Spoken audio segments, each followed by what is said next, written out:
डालिए बेटा कार्बोहाइड्रेट। ये कार्बोहाइड्रेट में be defined as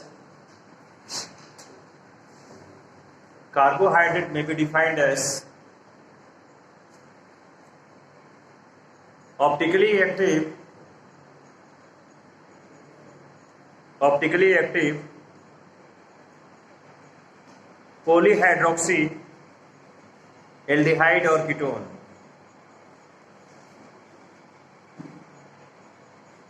polyhydroxy aldehyde or ketone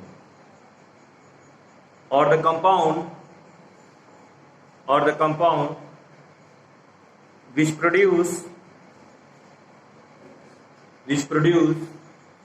such unit on hydrolysis।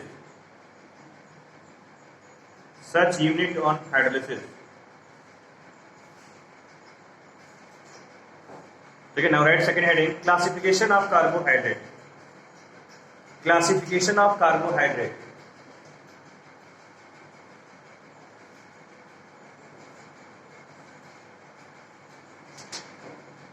First लिखिए मोनोसेक्राइड।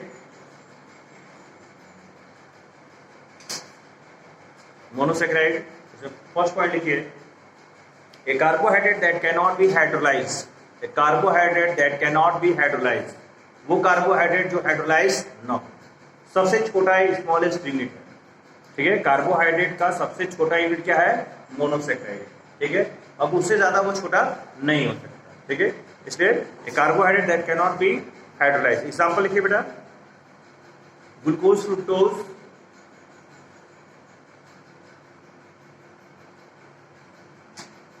राइबोज।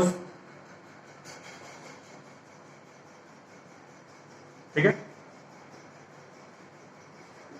सेकेंड लिखिए oligosaccharide.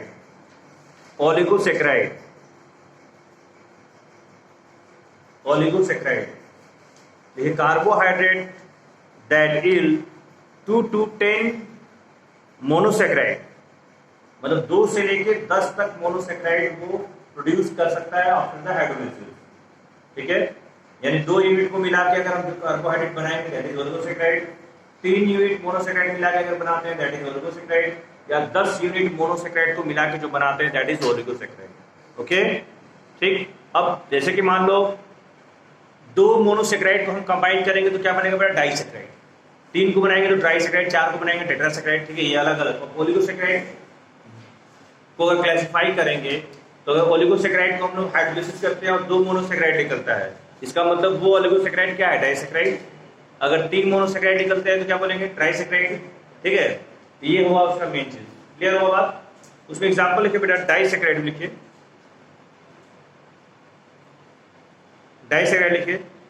The carbohydrate which on hydrolysis give 2 monosaccharide। Oligosaccharide में भी ए करके लिख लीजिए disaccharide. The carbohydrate that can be hydrolyzed to give 2 monosaccharide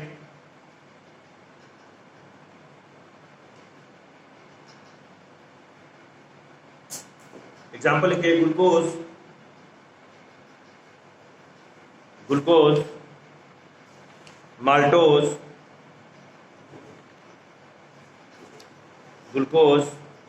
maltose, lactose. Glucose बोल दिया क्या? काटो ग्लूकोज। सुक्रोज बोला था, ग्लूकोज। सुक्रोज लिखिए, माल्टोज लिखिए और लैक्टोज लिखिए। सुक्रोज में लिखिए उसके आगे ग्लूकोज प्लस फ्रुक्टोज। यानी इसको हाइड्रोलाइसिस करेंगे सुक्रोज को तो क्या निकलेगा बेटा? Glucose plus fructose. माल्टोज को हाइड्रोलाइज करेंगे तो क्या मिलेगा बेटा? Glucose plus glucose. और गैलेक्टोज को हाइड्रोलाइज करेंगे बेटा तो मिलेगा, सॉरी लैक्टोज को हाइड्रोलाइज करेंगे तो मिलेगा गैलेक्टोज प्लस ग्लूकोज।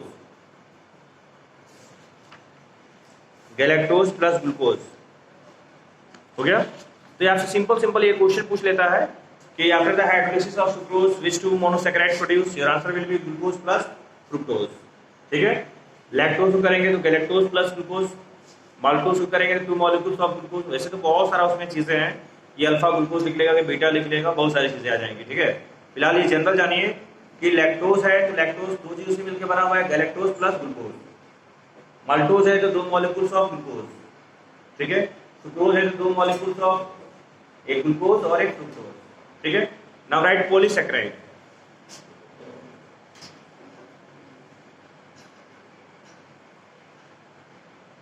देखिए the carbohydrate which yield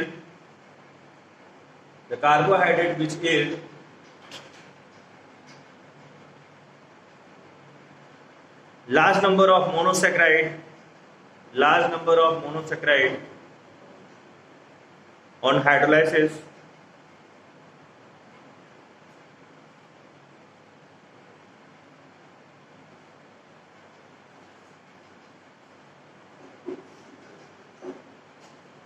ठीक है। एग्जाम्पल लीजिए glycogen starch cellulose, glycogen starch cellulose,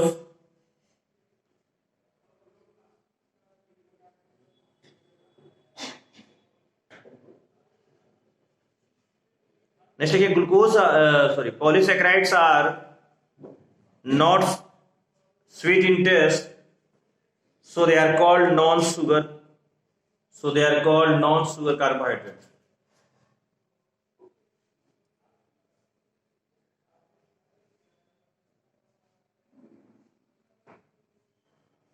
next देखिए बेटा reducing sugar.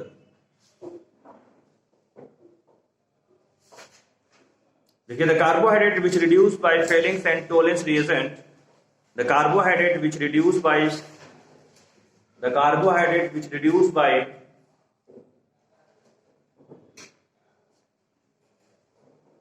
Fehling's and Tollens reagent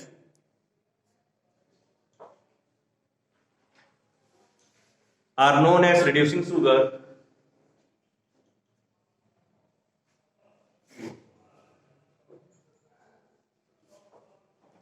Example, all monosaccharides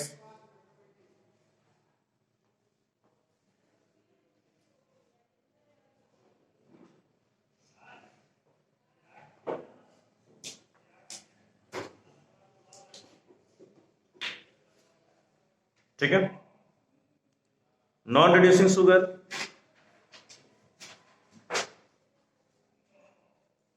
the carbohydrate which do not reduce Fehling's and Tollens reagent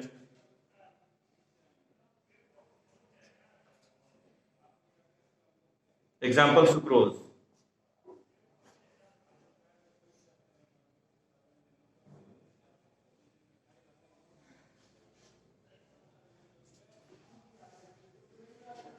maltose and lactose are also a reducing sugar. Maltose and lactose are also a reducing sugar.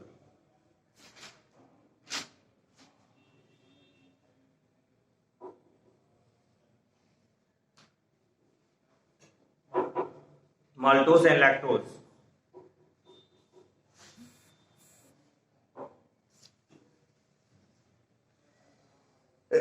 Now write heading glucose.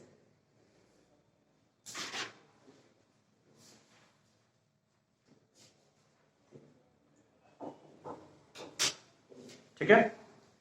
अब simply अगर glucose का बेटा preparation अगर आपसे पूछ लेता है, ठीक है, तो अभी आप लोगों ने आपको मैंने बताया कि सुक्रोज का हाइड्रोलिसिस करोगे तो आपका प्रोडक्ट जो आएगा वो ग्लूकोज आएगा, फ्रुक्टोज आएगा। तो यहाँ पे प्रिपरेशन हो गया ग्लूकोज का, यानी hydrolysis of sucrose produce glucose. Number 2, maltose का हाइड्रोलिसिस करेंगे तो भी 2 मॉलिक्यूल्स ऑफ ग्लूकोज आ रहा है, ये भी एक प्रिपरेशन हो गया। लैक्टोज का हम लोग अगर हाइड्रोलिसिस कर रहे हैं तो भी मिल रहा है हमें गैलेक्टोज प्लस ग्लूकोज। तो 3 प्रिपरेशन तो हमारे डाइसेकेराइड से ही हो गया ना, hydrolysis of sucrose, maltose and lactose. और अगर स्टार्च का हम लोग अगर हाइड्रोलिसिस करते हैं तो बहुत सारे नंबर्स ऑफ ग्लूकोज मिल जाएंगे, ठीक है। तो प्रिपरेशन सिंपल सा हो गया। अगर आपको ये पता है कि किसका हाइड्रोलिसिस से क्या बन रहा है तो ये प्रिपरेशन हो गया। मेन आपको डालिए फार्मूला डालिए ग्लूकोज का C6H12O6।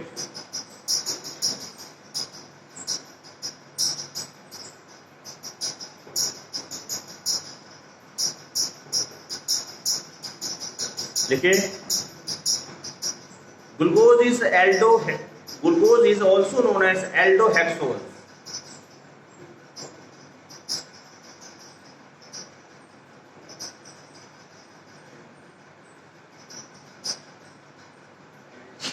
एल्डोहेक्सोज, यानी एल्डो मीन्स एल्डिहाइड ग्रुप है उसके अंदर, और हेक्सोज में 6 कार्बन का कंपाउंड है। कितने कार्बन कंपाउंड है बेटा? 6 कार्बन का भी कंपाउंड है। ठीक है, अब हम जनरल स्ट्रक्चर इसका बनाते हैं लोग।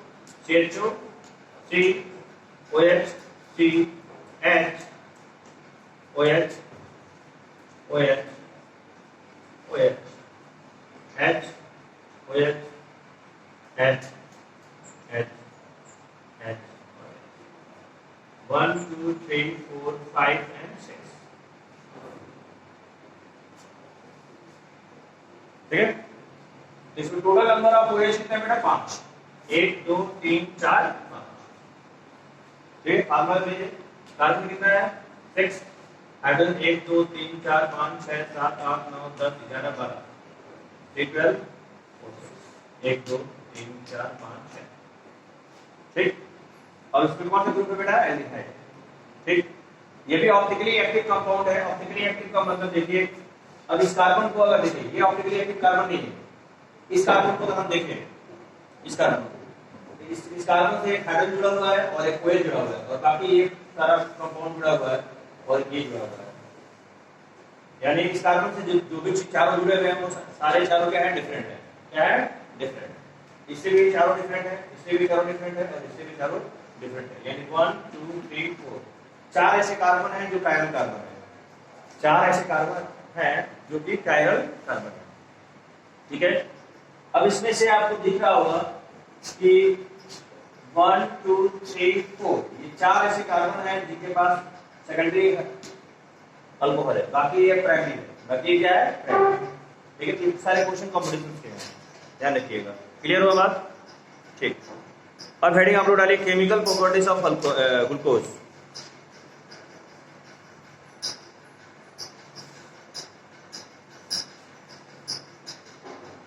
ठीक है, ऐसे ग्लूकोज मिश्रण बना लीजिए। एरोमेल HI से रिएक्शन करेंगे तो बेटा बनेगा N-हेक्सेन। N-हेक्सेन। ब्रोमीन वाटर से कराएंगे बेटा, ब्रोमीन वाटर से तो आपका बनेगा बेटा gluconic acid. Gluconic acid, gluconic acid में ये वाला पोर्शन आपका कन्वर्ट हो जाएगा बेटा COOH में, और बाकी सब कुछ सेम रहेगा। बाकी सब कुछ क्या रहेगा बेटा? सेम। केवल आपका CHO कन्वर्ट किसमें हो जाएगा बेटा? कार्बोक्सिलिक एसिड में। किससे? ब्रोमीन से। लेकिन अगर यही HNO3 से रिएक्शन कराएंगे तो ऊपर नीचे दोनों ही कन्वर्ट हो जाएंगे बेटा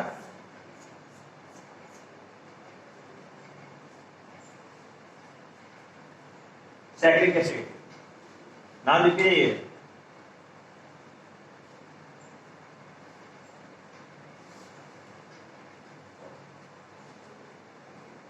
ठीक है, सैक्रिक एसिड।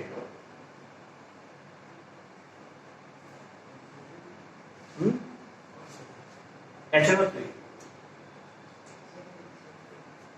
ठीक है, अब इसका रिएक्शन कराना है बेटा NH2OH से।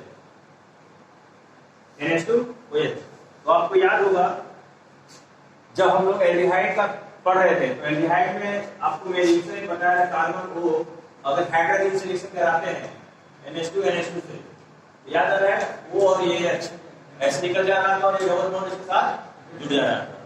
याद आ रहा है?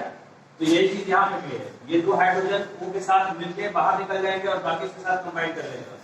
कंपाउंड क्या बन जाएगा? C double bond NOH। ठीक है बेटा, और यहाँ पे H और बाकी सब कुछ सेम।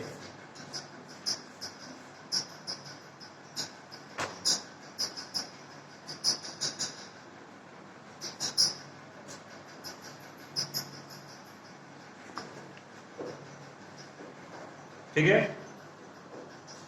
क्लियर हो रहा बेटा? नेक्स्ट, अगर इसका हम लोग कराते हैं एस्टाइलेशन, क्या करा रहे हैं? एस्टाइलेशन।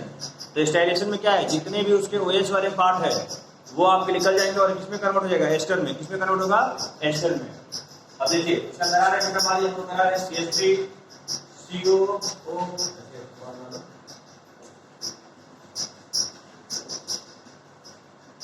किसके साथ ही करा रहे हैं? एक बॉन्ड यहाँ छूटेगा बेटा प्लस और माइनस। ठीक, अब ये बॉन्ड यहाँ से अगर टूटता है यहाँ पे माइनस और यहाँ पे प्लस। अब जितना भी OH है 1 2 3 4 5 OH है, 5 OH है बेटा, जितना भी OH है सब 5 टूटेंगे, यहाँ 5 मॉलिक्यूल से ले लेंगे, कितने मॉलिक्यूल 5 मॉलिक्यूल। तो ये प्लस वाला जाके यहाँ जुड़ जाएगा माइनस के साथ, बोलिए। तो आपका कंपाउंड एक कंपाउंड बना दे रहा हूं मैं, इसे मान लीजिए क्या बन जाएगा CHO, अब ये आपका CO, अब इसके साथ क्या बन जाएगा यहाँ पे COCH3, बाकी यहाँ क्या है H। अब ऐसे ही सब में कर लीजिए सेम चीज, ऐसे 5 बन जाएगा। क्लियर? इसका नाम आ जाएगा ग्लूकोज पेंटा एसीटेट। क्या नाम आ जाएगा बेटा? ग्लूकोज पेंटा